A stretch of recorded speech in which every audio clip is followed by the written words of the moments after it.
What's going on, guys? Welcome to the Dad Edge podcast. I'm Larry Hagner, your host and founder of this show. And I wanted to do something just a bit different today. So here at the Dad Edge podcast, we've been doing podcasts for fathers in the father space for 5 years now. And actually this month is actually our 5th year anniversary. We have over 550 shows. We release 3 shows per week, millions of downloads. It's downloaded in 180 countries. And I usually, what I usually have is about 6 weeks content already prepped. So if you look at podcasts right now, what I've have done, we're well into April and even into May. However, with what the world is facing right now with COVID-19 and everyone being in isolation, everybody being quarantined, and there's a lot of uncertainty and a lot of concerned people out there. I'm throwing this particular interview in on March 30th, which is completely out of the order that I would normally do them in, but this is what the world needs right now. We need resources and we need someone to help us be mentally sound, for being more emotionally resilient for our kids, for our families.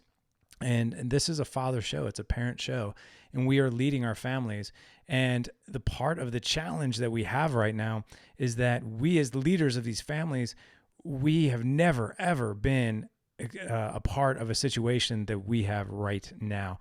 So these are unprecedented times, and unprecedented times call for unprecedented measures. And I want to make sure that you guys are getting the information that you need most. And that's what I have for you today.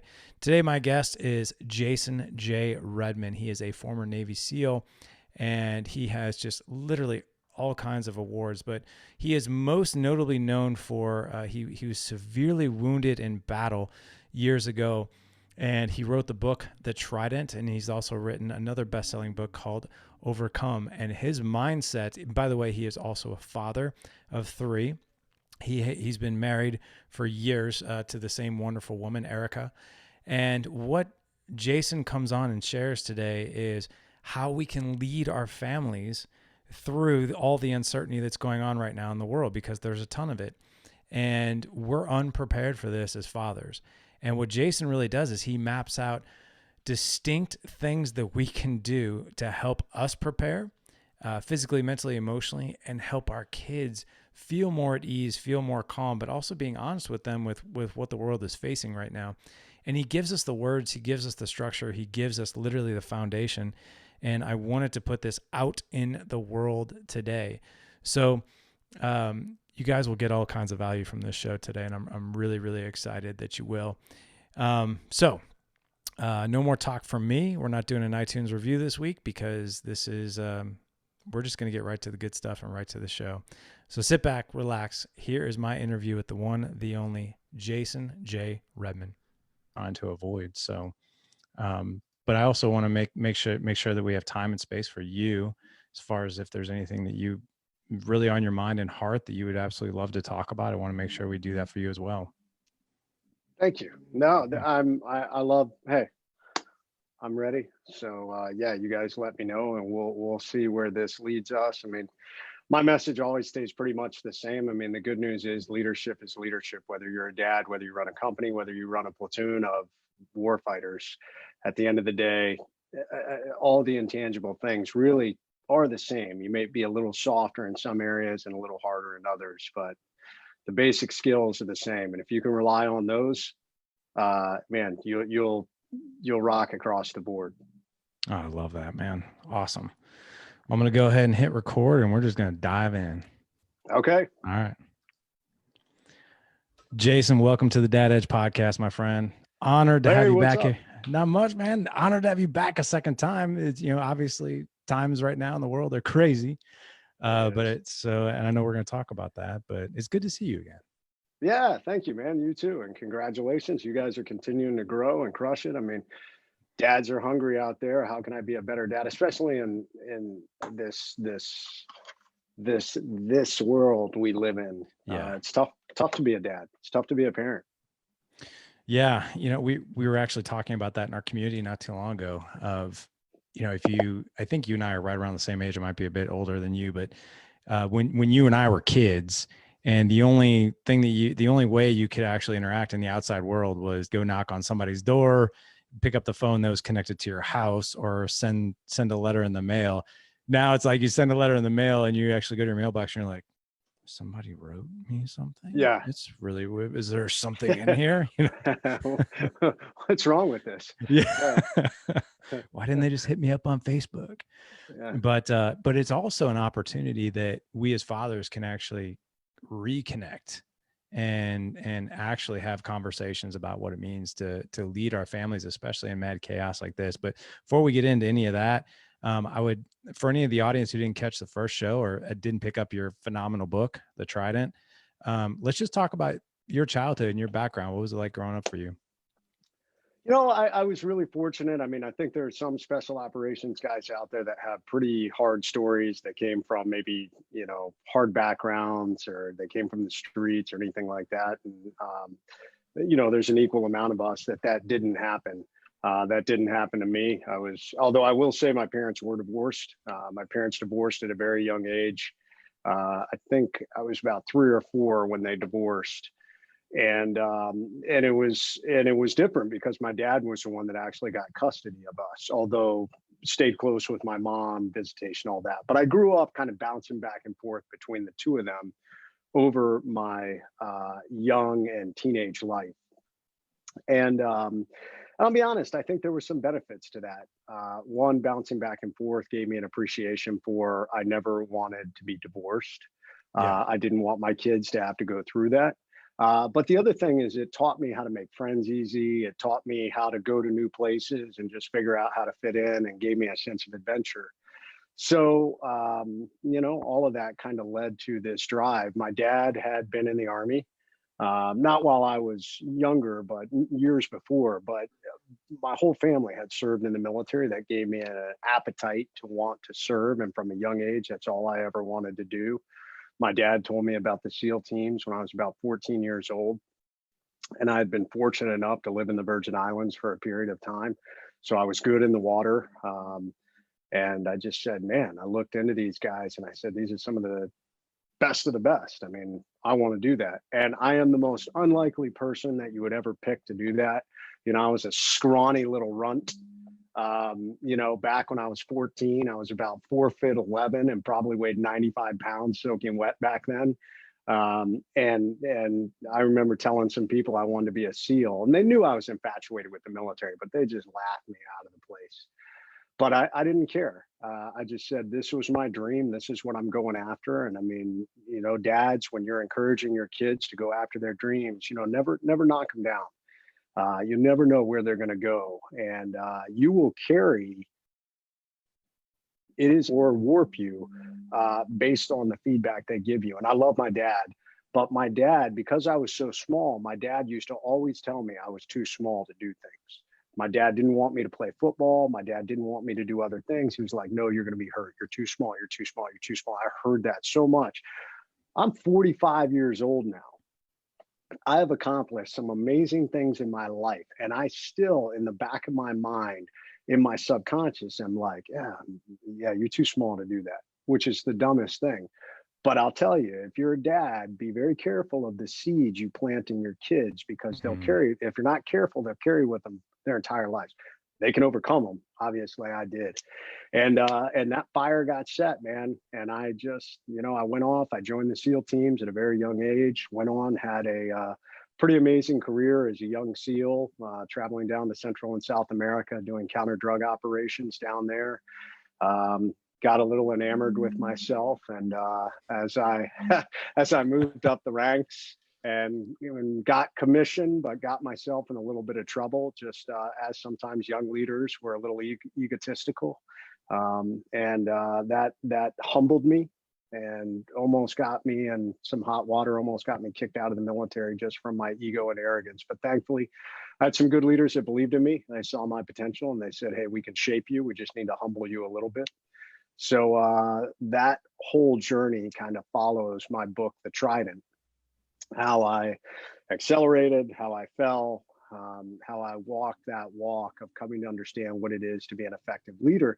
And it gave me a great and very deep appreciation of a study of leadership and what, the rules of leadership that I teach to other people, the rules that I applied to earn back the respect and trust of my teammates and my credibility as a leader, and then to go on and thrive and finish my military career, even after grievous injuries I sustained on the battlefield in Iraq. So since then, I've gone off and just trying to motivate and inspire people and use those principles of leadership.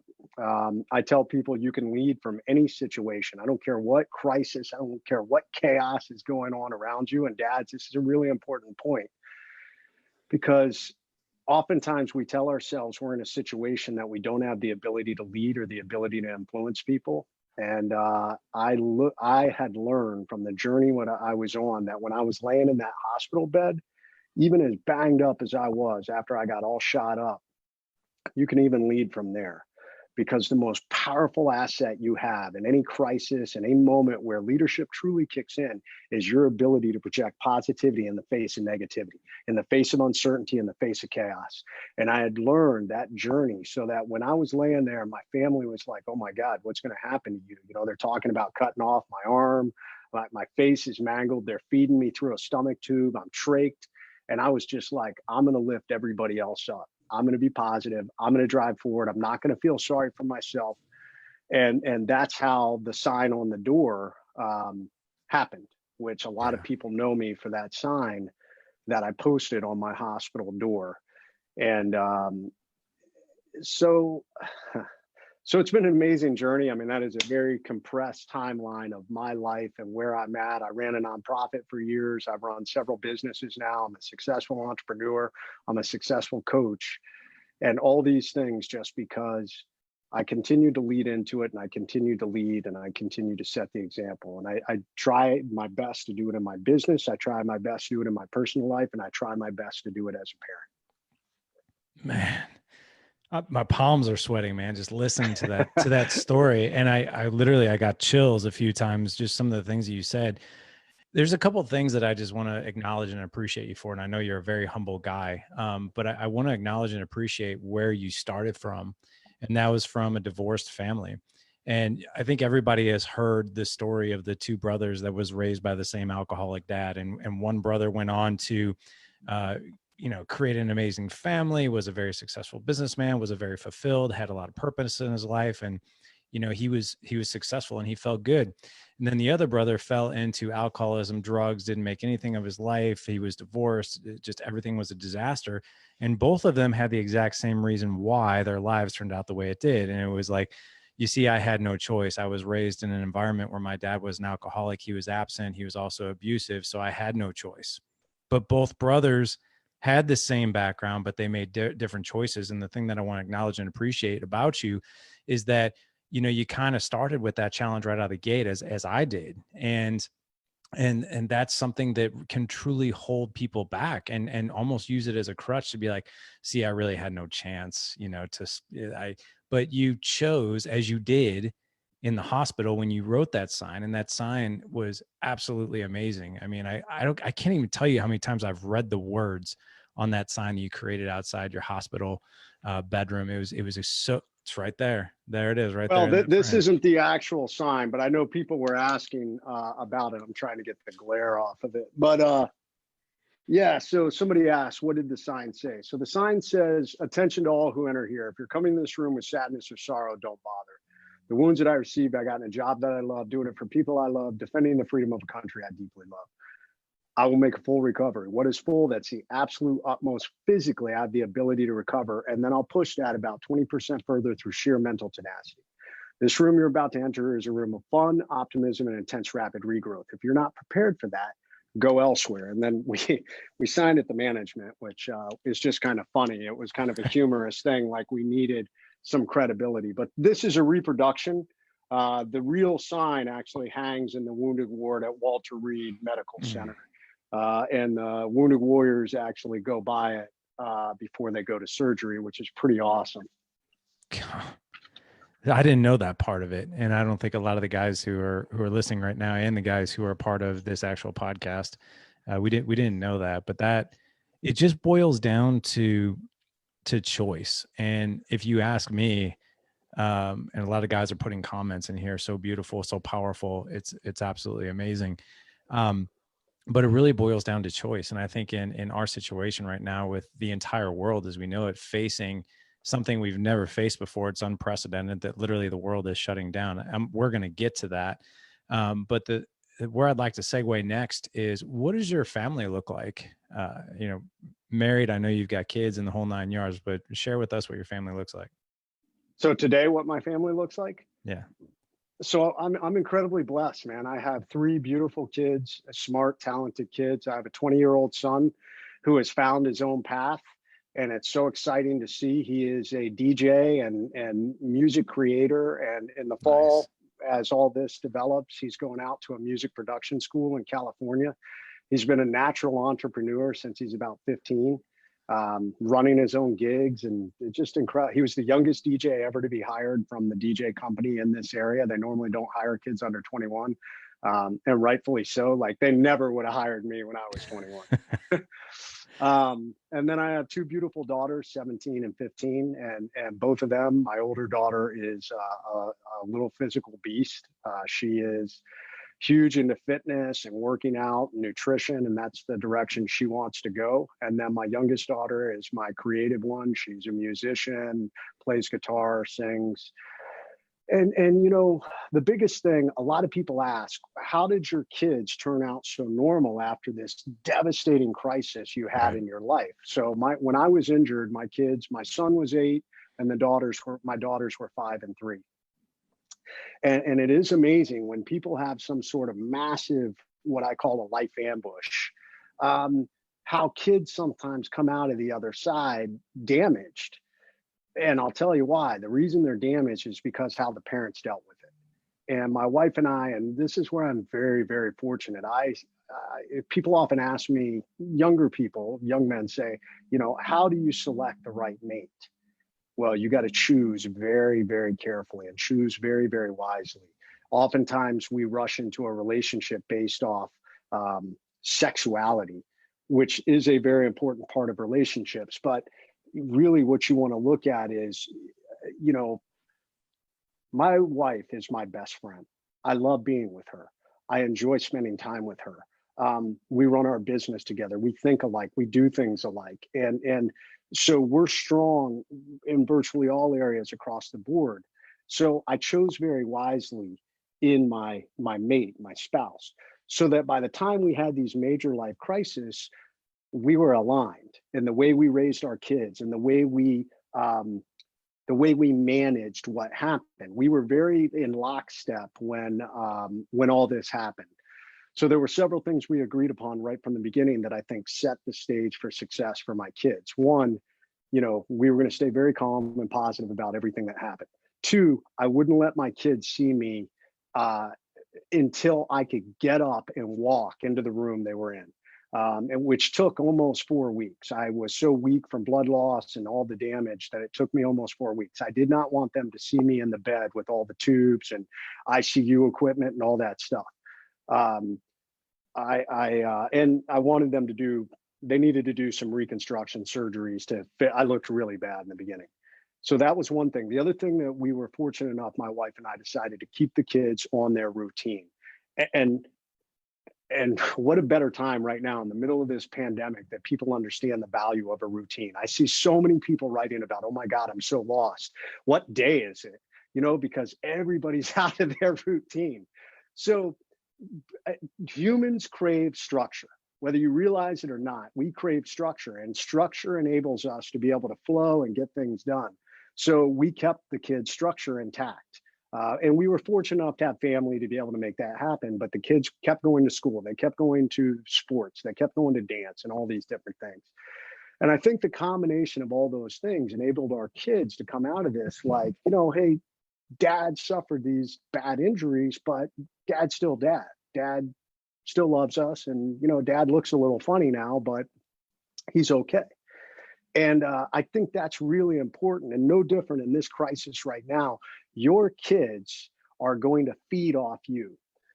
And everything that comes out of your mouth, your attitude, and leadership's no different. Your company's going to feed off you. A wartime platoon is going to feed off the leader. They're going to look to you for guidance. And if you are defeated with shoulders slumped and you're just like, oh, we're never going to make it out of there, your kids are going to feed off that energy.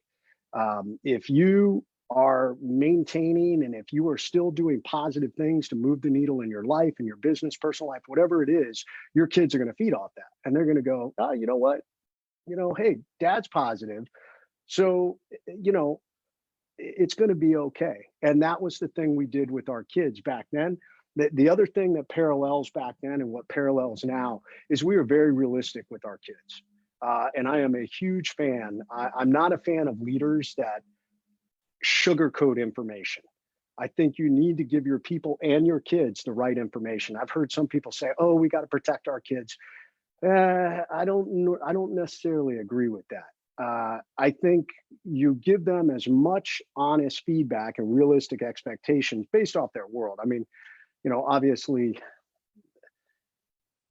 I wouldn't tell my kids, if it was Ebola, I wouldn't say, yeah, there's a high risk that you're going to get Ebola and all your guts are going to bleed out of your body. I mean, that would terrify a kid. But at the same time, to be able to say, hey, there's a disease that people can catch.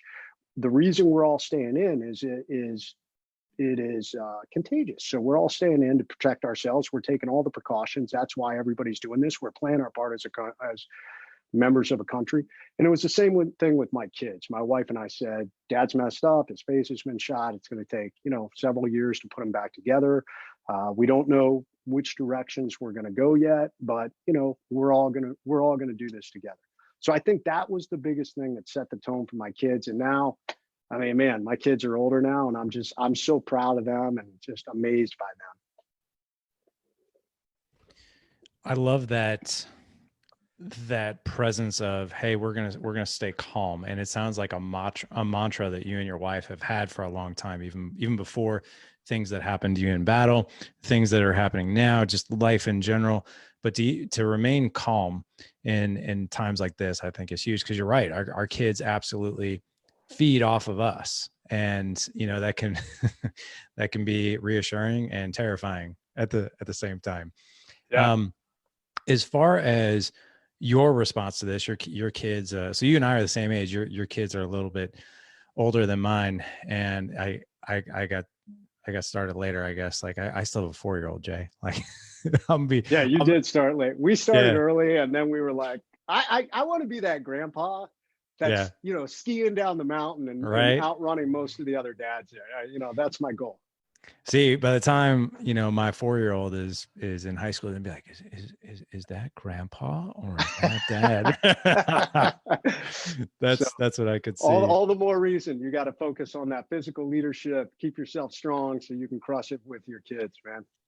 Well, see, I've got 4 boys, 14, 12, 6, and 4, and I'm a big fitness fanatic, and I always say that I have to stay fit because my energy has to stay high, because I've got to keep up with these kids. I mean, last night, to burn off energy, what we've been doing, like last night, every night we do a theme, and last night was WWE. So we went on Amazon and we bought the wrestling masks and the title belts, and we put mattresses out, we blared music, and we were just like, it was hilarious. And we were sweating so bad by the time we were done.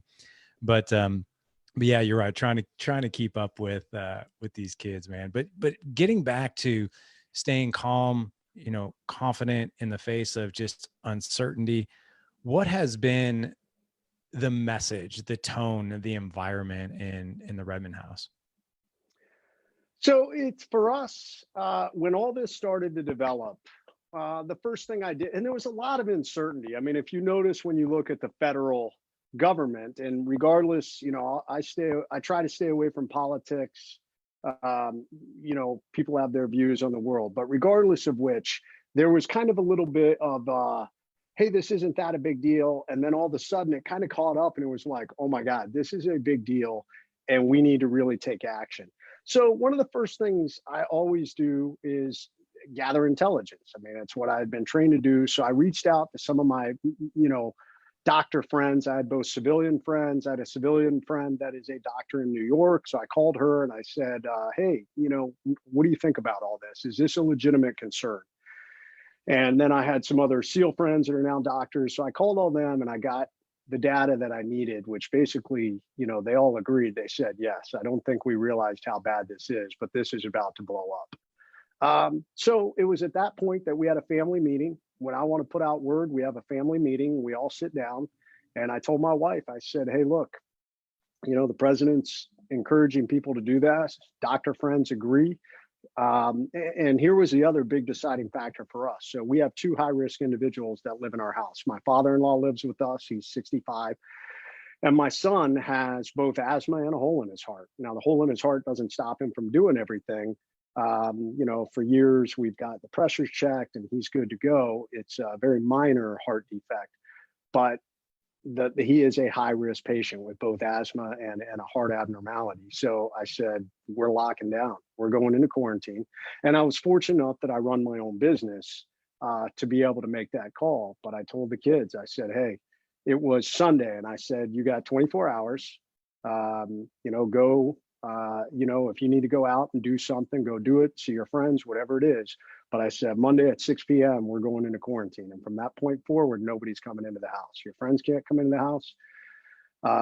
At least and this has kind of grown, so now it looks like about 15 days. So I've told my kids, if you want to come into the house, if one of your friends wants to come in the house, they have to be quarantined in their own house for 15 days. And I need verification from their parents that their parents aren't going out and coming back in, that they truly are in a quarantine situation before I'll allow anybody into our house.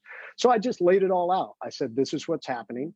There's this global pandemic. And, my kids are a little bit older. So, they do see the news. They see things on social media. And I just said, this is what we're doing.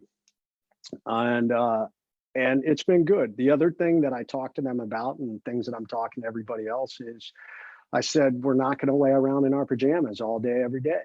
We're going to continue to do things every day. You've got to do at least one thing productive. Now, my kids go to a private school, and the private school already implemented at-home training. So my older daughter, the 17-year-old, she's actually Monday, Wednesday, and Friday. They have a full day. So they go from 8 o'clock to 3 p.m. and they have bells and everything.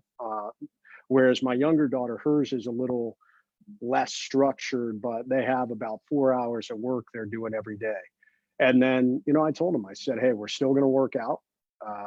We're still going to do things around the house, and we're still, we're going to be productive, and then we're going to do things together. So for us, it's funny, you guys did the WWE. My kids are a little bit older. We did Rock Band. We're actually talking about a Rock Band concert where we take all my son's DJ equipment and we have all the lights and smoke and everything. And we're going to live stream our Rock Band concert one of these days. So that's what we're doing. I'm just being honest. And here's the other thing. One other component to that. Right now, it's hard, I know, for a lot of business owners because moms and dads that are at home, some are doing homeschool, which I've had a lot of people reach out to me and say, I've already expelled one of my kids. And, but if humans are both, we crave structure and we crave accomplishing things. We are task-driven people. So if you lay around and maybe your business is shut down, maybe you're not able to do anything, or maybe you are, but at the end of the day, you should be doing stuff. Your kids are going to see you do that. And our kids, my wife and I, we pivoted our business. I'm working on everything to be online webinars, to be the online coaching. I'm launching a new online platform. These are all the things we're working on now. And my kids see this. So they see us, oh, well, mom and dad aren't freaking out and sitting around and, oh, woe is me. About the only thing that they're probably seeing that's a little more out of the norm is I typically watch very little news. And the difference, my morning routine now, I get up and I watch the news just to see what the current updates are and what's going on. So that's probably about the only thing that's out of the norm. I love the simplicity of what you did with the structure in your house. Like you have to do something productive every day. We're not going to sit around in our pajamas. I think that There's a lot to that, because you're right. Humans are very task oriented. We need to accomplish things. We need to produce. When we sit around and consume too much or basically don't do anything, that's when a lot of other psychological factors can sort of seep in, like depression and more anxiety. The more time you can sit with your thoughts and you allow them to overcome your mind, worse off you're going to be. So I love that structure portion. Have any of your kids come to you and they're like, hey, Dad, like, look, I'm I'm worried now.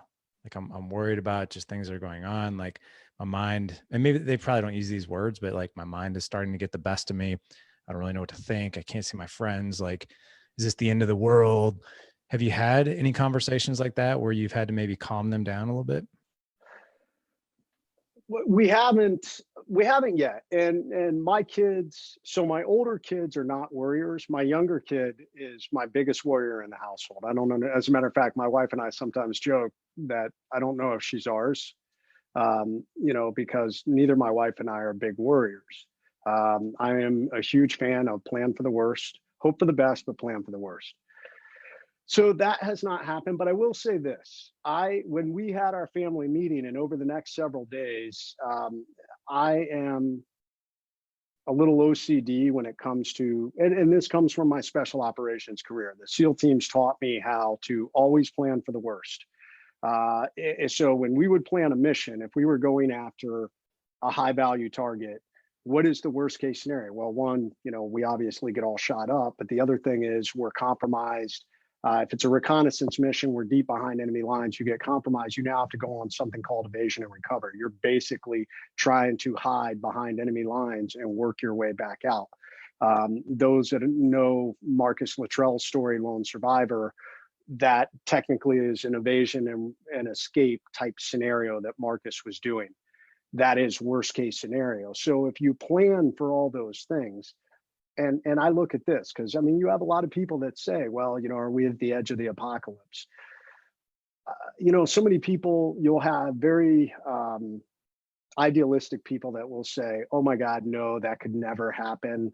And that's very unrealistic, because unfortunately it could happen very quickly. I mean, if you look at people who are beating each other up and stabbing people over paper towels or toilet paper, you think about if we accelerate that another 2 months, and now there's a lack of food. And, unfortunately, human beings, when we get down to our most basic levels, we start doing drastic and unpredictable things. So I am prepared for that. I'm not some kind of crazy prepper in any way like that, but my military career prepared me. I have what I call blowout bags. So I have bags that, God forbid, anything happened, I have about 6 weeks worth of food, and food like camping type food that I can take on the go that'll last forever. I have water. I have water purification. I have a lot of weapons. I have basically camping type gear for my family. I have sleeping bags for every member of my family, and it's all in bags, and it's ready to go. And I told my kids, I said, listen, it was one of the conversations we had in the family meeting. I said, I don't think we will get to this. I think this is so far fetched, but you never know. And you guys know me. I plan for the worst and I hope for the best. But as long as they know, you know, it puts your kids in a comfort zone. This is why I tell people that if you let people know and you project positivity, you project confidence. And dads, I know for some of you, you don't have the training that I have and stuff like that. So you're like, well, I can't tell my kids that. Well, you can, because you are the leader of your household, and you can set that example. You're going to take care of your family. So maybe you don't have everything in place that I do, but at least you can tell them, hey, if things were to get bad, we're going to be fine. We're going to drive forward. And telling people a plan and thinking ahead of plan puts everybody in their comfort zone. I don't care if it's in your company, your family, or wartime, whatever it is. It puts people in their comfort zone. So I think that took a lot of the anxiety away from my kids, because I was like, it doesn't matter what happens, we're going to be fine. We're going to drive forward. We're prepared. We're ready to go with whatever happens. And I don't think any of that will happen. But God forbid if it did, we'd be ready. I think for a lot of us, just civilians in general, this has really been a realization of how dependent on the system you are. I mean, I know with our family of 6, before all this, we go to the grocery store 2 or 3 times a week, to keep up with feeding these boys. I won't give detail of what we've done in our house, but we are prepared, and much like you are, and we never were before. And I think when my kids saw my wife and I doing this, they were like, "What is going on?" And we're like, "Well, you know what? If anything, this has been just such a tremendous, valuable lesson of how underprepared and dependent we are on everything. This has been it." So, lesson for you guys and a lesson for us, right, is to be prepared. It's like the Boy Scout motto, be prepared. And like you said, hope for the best, but you also got to be prepared for the worst. And I think that's a solid message. Jason, I want to Larry, give, can I add one quick yeah, point in there? Just because I know there's yeah, some dads right now that are probably listening and you're probably thinking to yourself, oh my God, I'm so unprepared. What the hell do I do? One of the biggest things, I guarantee I have neighbors that are unprepared, and I haven't had a chance to do this yet. It's one of the things I want to do this weekend. I just want to go around house to house to my neighbors. The power of the community yeah, is one of the most powerful things we have. Back in the old days, we lived in communities, tribes, whatever you want to call them. But the reason was we were able to protect each other. We were able to lean on each other. Hey, there's some kind of weird noise outside in the pasture. Hey, John, you're next door. Is there any way you could come over here and let's take a look at this together? We don't do that anymore. We all live in this virtual world. So yeah, what I could encourage you to do is go make those reconnections, obviously keep your distance, so we don't want to infect anybody if that was to happen, but just, I'm going to go by neighbor to neighbor and just say, hey, what's going on? I'm your neighbor, the ones that know me, obviously I'm just going to say, hey, if anything happens, here's my number. Feel free to call me. I'm here for you guys. God forbid anything happened, but if it got to the point there was looting or anything like that, we all need to lean on each other. I'm here for you. And I guarantee you have people around you that are the same. There are individuals, whatever your views are on the Second Amendment, I got to tell you right now, America is the most heavily armed country in the entire world. And God bless the fact that it is, because it's in times like this that all the people out there are like, oh, I don't like guns. Well, guess what? I mean, if things got to the worst, your first responders aren't going to be able to come and help you. And it's going to have to be you taking care of yourself, which is how things were many years ago. So this is where you want to do that. So if you're not prepared, go lend your support. Just tell your neighbors, hey, let's bond together. Here's my number. In case anything happens, because suddenly there'll be bigger problems. But it is the power of the community that is going to make a difference, not you by yourself. It is the team that makes a difference, not the individual. I would love for you to expand on the power of community, especially right now. And I'm going to ask this question. I'm also going to give my guys here, who we've got 14 of them on this particular call with us, who are joining. And I want to give you gentlemen an opportunity to ask Jason some questions. So virtually raise your hand and I'll get to you after this question. But so Jason, we live in a world, I know some of us can't see you, but we live in a world where you keep holding up your cell phone, this is how we communicate. We live in this digital environment. But I also think as a world, we've never been so connected, but we've also have never been so isolated at the same time. And men are absolutely notorious for isolating. And one thing that we always say in this community is isolation is the enemy of excellence. And in this day and age, and what we're facing through right now, what powerful message do you have for, and let's speak to the guy right now he's married, he's got kids, he's sitting there like he's got the fear of God in him, but he feels he has to remain strong, stoic. Someone asks him how he's doing, fine and good. 2 favorite words, fine and good. How's life? Good. How are you? Fine, good. But inside he feels like he's crumbling, and he's afraid to lean into that community, or he's afraid to be a part of community in some way, shape, or form. What message do you have for him?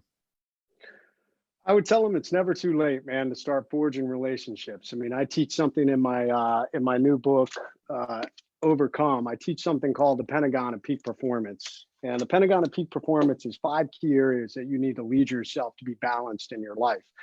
And right now is probably one of the best times you could be looking at these 5 key areas. Those 5 key areas are physical leadership, how we take care of ourselves, nutrition, sleep, and fitness. And in the middle of chaos, I've been telling everybody, these are things that you need to continue to do. Mental leadership, reading, expanding your getting outside of your comfort zone, expanding your education, emotional leadership. So this is calm in the case in the face of chaos, positivity in the face of negativity.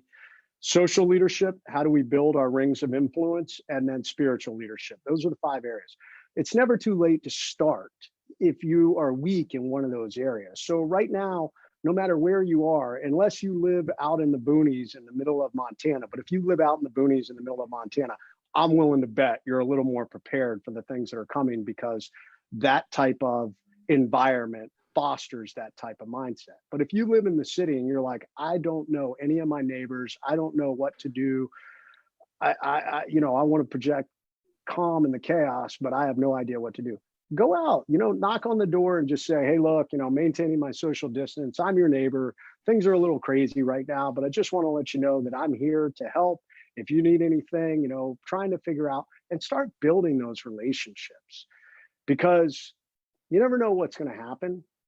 Who knows? But people lean on each other. It is the power of community that'll make that difference. It's the power of being part of a team.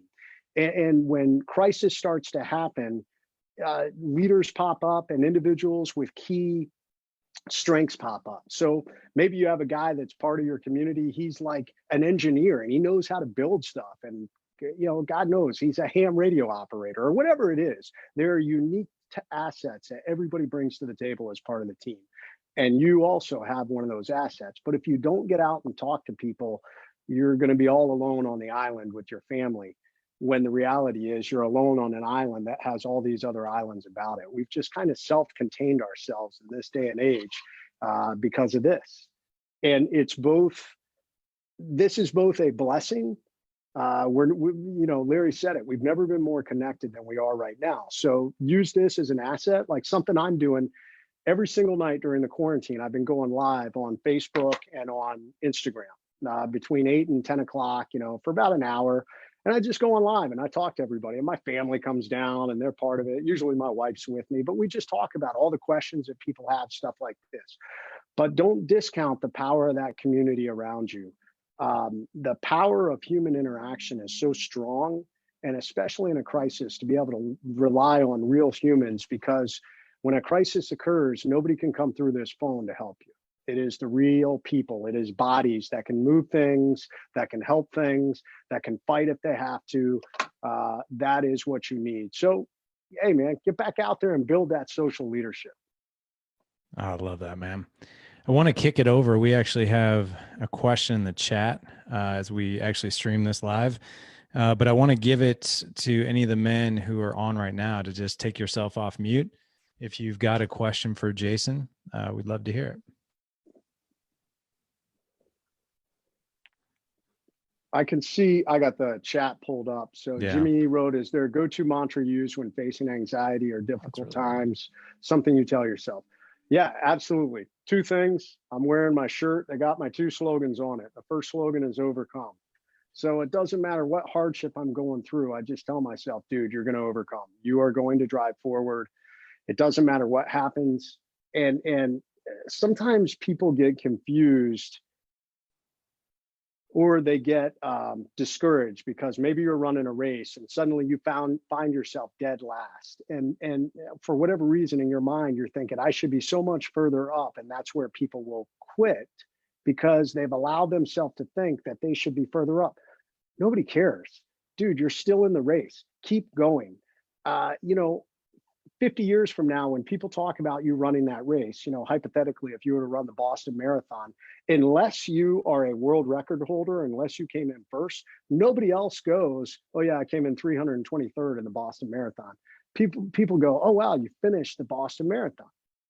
Life is no different. So when you start struggling, just focus on overcoming. That's what I focus on. The other thing is get off the X. So the X, this gets pretty deep, but I'll just try and summarize it. The X is any point of incident or attack. Right now, America and all of us are on the X. We use that term in the military as the enemy is on the X, so we take the fight. We want to pin them to the X. If you are ambushed by the enemy, you're on the X. If you have a major incident in life, like a global pandemic, we're all on the X. So the idea is we have to get off the X, because the longer you sit on it and don't do anything, the harder it is to get off the X. So You can get on the X mentally with the negative thoughts. You can get on the X in your routine, or you can get on the X in a major life ambush. But when I'm sometimes struggling and I get into the positive. Thanks for tuning in to this week's show. And for more episodes and resources that will give you an edge, head on over to gooddadproject.com.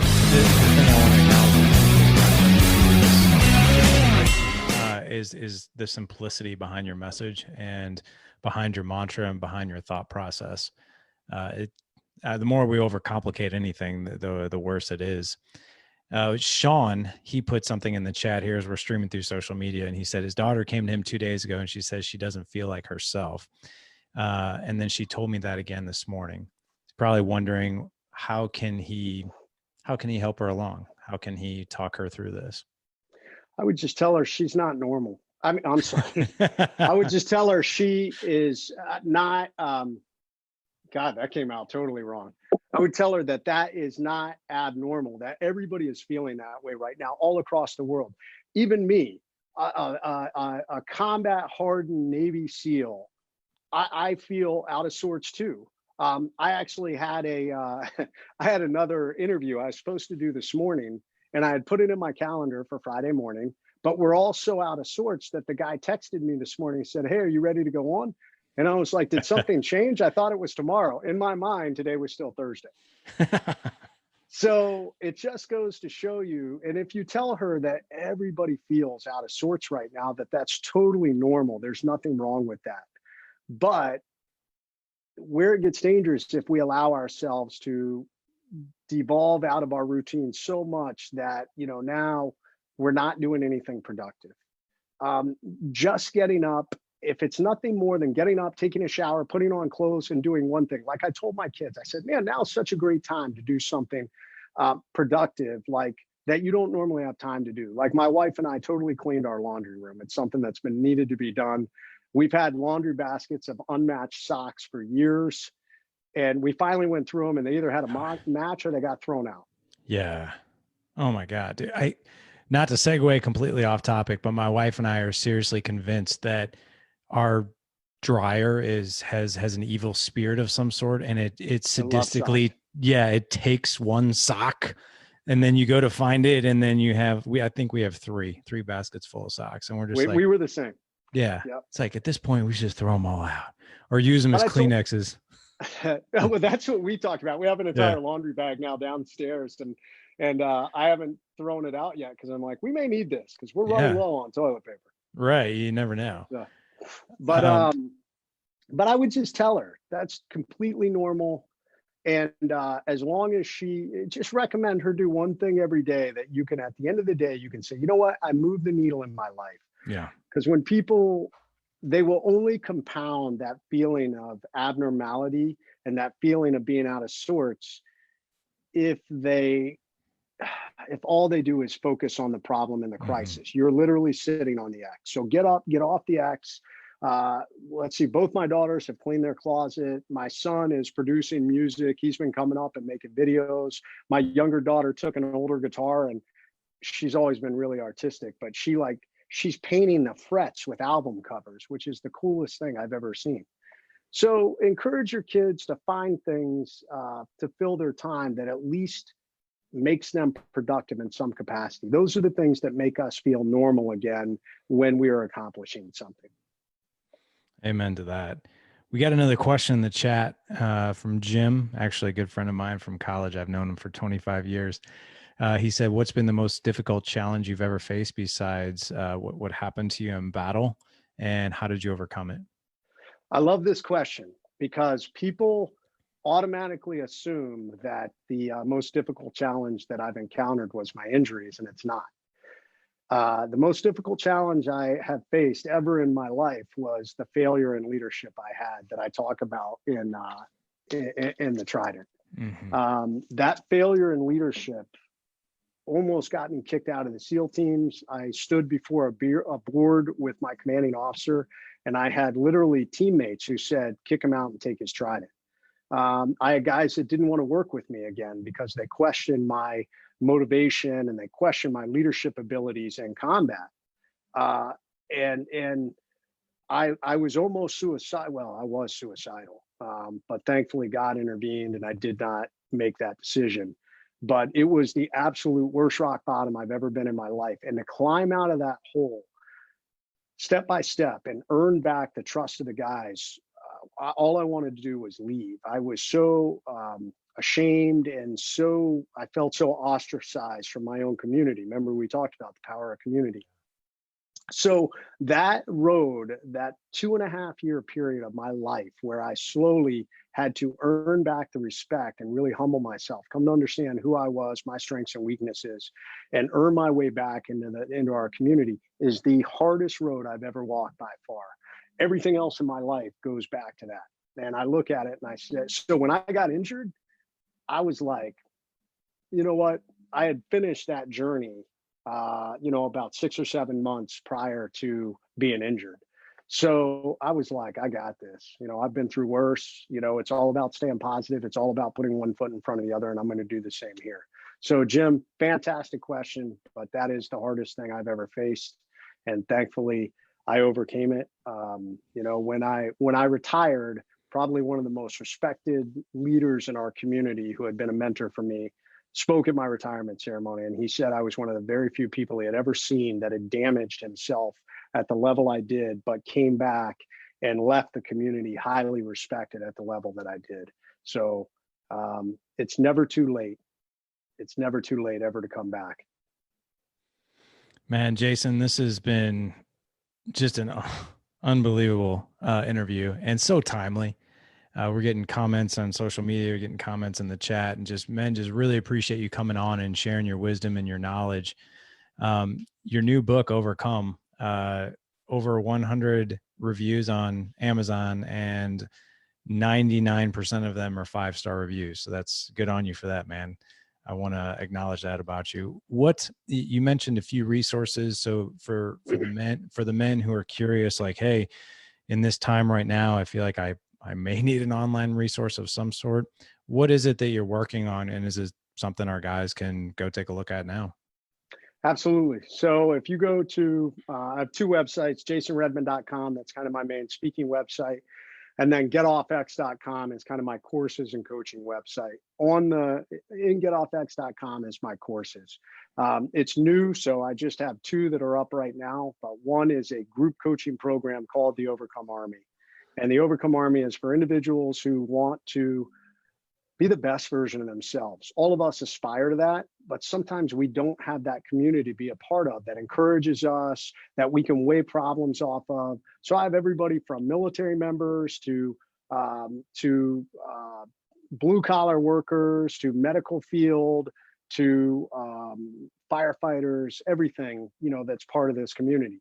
And what it does is it gives you an online course. The starting course is something called 72 Hours to Peak Performance. So it walks you through, am I in a life ambush? Which obviously we're all in a life ambush right now. But some of you may have already been in a life ambush when this started.